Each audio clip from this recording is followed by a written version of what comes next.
अमरावती जिल्ह्यामध्ये नगरपरिषद निवडणुकीमध्ये आमदाराचे पुत्र, पत्नी आणि बहिणीला नगराध्यक्षपदाची उमेदवारी दिल्यानं घराणेशाहीला बळ मिळालं आणि अनेक स्वप्नभंग झाले अशी टीका होते।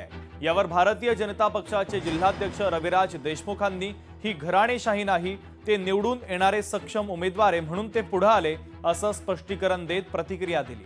तर राजकारण आपल्या घरीच आपल्याच बाजूने असायला पाहिजे, अशा लोकांना जनतेने धडा शिकवला पाहिजे असा प्रहार बच्चू कडू यांनी केलेला आहे।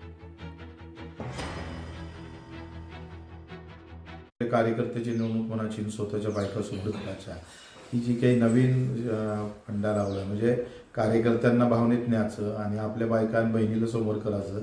पुन्हा राजकारण चौफेर आपल्याच घरात असलं पाहिजे, सगळ्या गोष्टी आमच्यापासूनच सुरुवात झाली पाहिजे आणि आम्हीच ते येण केलं पाहिजे। अशा लोकांना धडा शिकवल्याशिवाय जनतेने राहू नका, त्यांना धडा शिकवा, त्यांना सांगा का हे लोकशाहीचं विकेंद्रीकरण नाही आहे, हे सत्ता केंद्रीकरण जर करत असेल तर त्याला धडा शिकवला पाहिजे। हे घराणेशाही नाही आहे, निवडून येणारा सक्षम उमेदवार म्हणून ते पुढे आलेले आहे।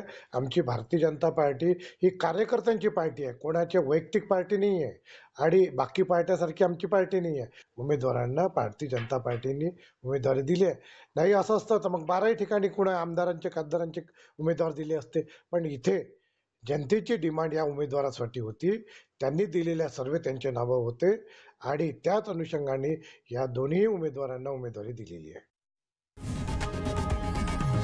लोकशाही मराठी ऐका, पहा, जागरूक रहा।